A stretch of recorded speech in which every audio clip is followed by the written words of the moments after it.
Gentlemen, open your text, page 21 of the introduction. Mr. Perry, will you read the opening paragraph of the preface entitled Understanding Poetry? Understanding Poetry by Dr. J. Evans Pritchard, Ph.D.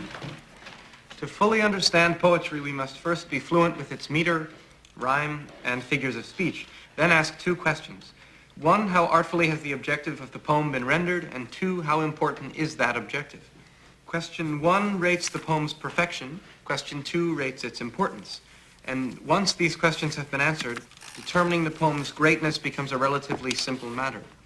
If the poem's score for perfection is plotted on the horizontal of a graph, and its importance is plotted on the vertical, then calculating the total area of the poem yields the measure of its greatness.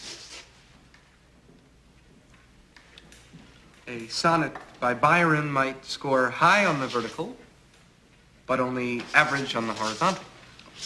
A Shakespearean sonnet, on the other hand, would score high both horizontally and vertically, yielding a massive total area, thereby revealing the poem to be truly great. As you proceed through the poetry in this book, practice this rating method. As your ability to evaluate poems in this manner grows, so will your enjoyment and understanding of poetry.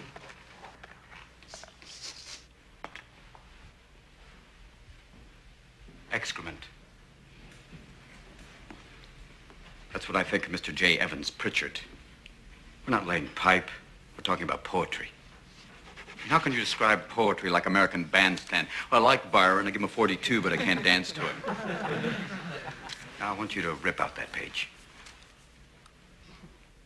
Go on. Rip out the entire page. You heard me. Rip it out. Rip it out! Go on. Rip it out! Thank you, Mr. Dalton. Gentlemen, tell you what, not just tear out that page, tear out the entire introduction. I want it gone. History. Leave nothing of it. Rip it out. Rip! Be gone, J. Evans Pritchard, Ph.D. Rip, shred, tear, rip it out. I want to hear nothing but ripping of Mr. Pritchard. We'll perforate it, put it on a roll. Not the Bible. You're not going to go to hell for this. Go on. Make a clean tear. I want nothing left of it.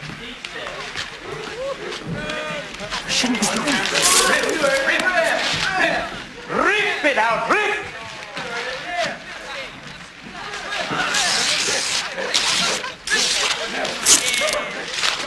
Rip it out. What the hell is going on here?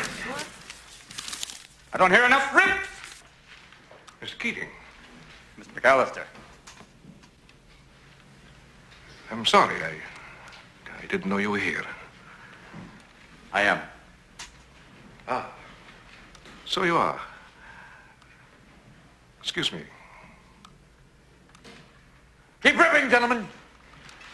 This is a battle, a war, and the casualties could be your hearts and souls. Thank you, Mr. Dalton. Armies of academics going forward, measuring poetry. No! We will not have that here. No more of Mr. J. Evans Pritchard. Now, my class, you will learn to think for yourselves again. You will learn to savor words and language. No matter what anybody tells you, words and ideas can change the world. Now, see that look in Mr. Pitt's eye? Like 19th century literature has nothing to do with going to business school or medical school, right? Maybe. Mr. Hopkins, you may agree with them, thinking, yes, we should simply study our Mr. Pritchard and learn our rhyme and meter and go quietly about the business of achieving other ambitions. A little secret for you. Huddle up. Huddle up!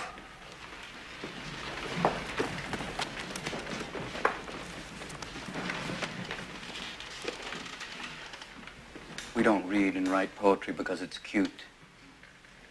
We read and write poetry because we are members of the human race.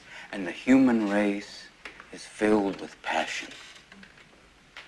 And medicine, law, business, engineering, these are noble pursuits and necessary to sustain life. But poetry, beauty, romance, love, these are what we stay alive for. To quote from Whitman, O me, O life of the questions of these recurring, of the endless trains of the faithless, of cities filled with the foolish, what good amid these, O me, O life? Answer, that you are here, that life exists and identity, that the powerful play goes on and you may contribute a verse. That the powerful play goes on and you may contribute a verse.